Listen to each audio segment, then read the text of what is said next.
your eyes and just focus on what I'm going to say.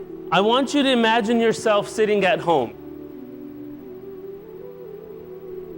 See yourself there. Feel the couch that you're sitting on. Look at your kids running around. You're watching TV, you're reading a book, you're on the computer, whatever you usually do. And suddenly, you feel this immense pain in your chest. Put your hands on your chest. This immense pain. You don't know what it's coming from. It's just this immense pain. And you take a deep breath, and you think it will go away, but it doesn't. And this pain is just increasing, and suddenly you see yourself sweating. You stand up to find something, a cup of water, some medicine, but as soon as you stand up, you fall to the ground. Your family comes rushing to you. What's happening? Are you okay? You look at them. A tear comes out of your eye, but you cannot utter a single word. Because at that moment, brothers and sisters, you can see angels coming in to the room. You know that it's your time. And suddenly you feel this tingling feeling in your toes.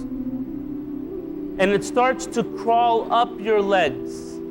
Everything it touches turns blue, cold, and dies. Your soul is slowly coming out of your body.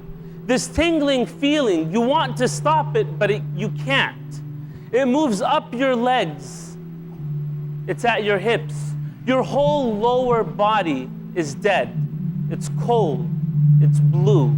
You try to move it, but you can't. Your family's calling 911, trying to save you. You want to tell them some final words, but not a single word comes out from the pain and the agony of death. You look at your kids. You don't know what's going to happen to them. You look at your wife, and suddenly this tingling feeling keeps crawling up your body. It's at your chest. You try to stand up, but you can't. Most of your body is dead by now. And you know that in a few moments, it's over.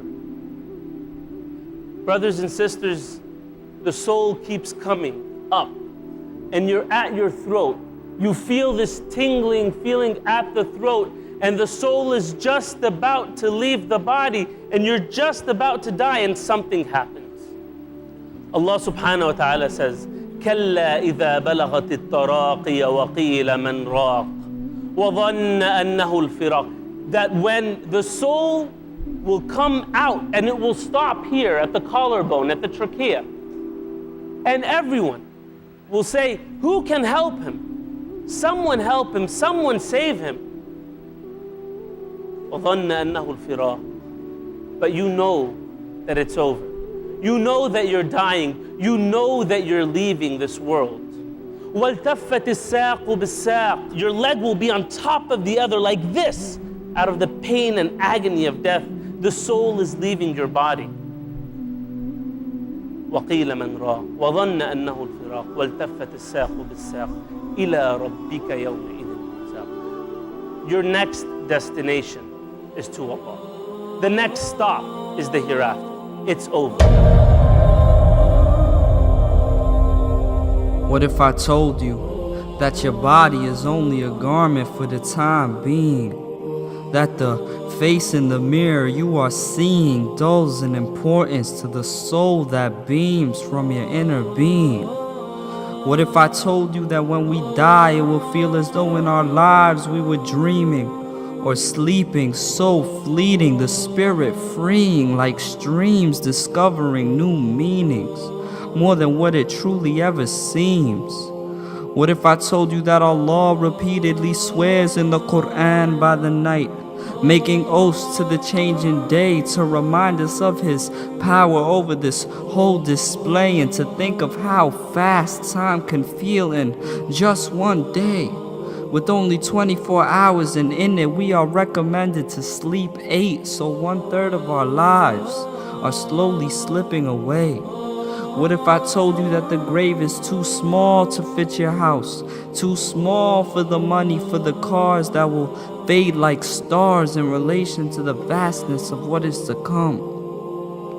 What if I told you that even though the casket is not big enough for all these materials, that the shroud can still house the most monumental of people, not in stature nor in status, but in deeds and devotion, people who are able to see beyond the commotion, the strength it takes to leave the crowd and focus on what is truly important, as did Moses or Joseph, Sumaya and Khadija. Each day I ponder on what it means to truly be a believer. What if I told you that after every breath our accounts are getting nearer? With every step, inshallah, we'll see it clearer, to still enjoy the fruits of this life. Smiling is charity, but never too in love that we lose our clarity and forget the true prosperity. To fulfill our promise and submit with sincerity.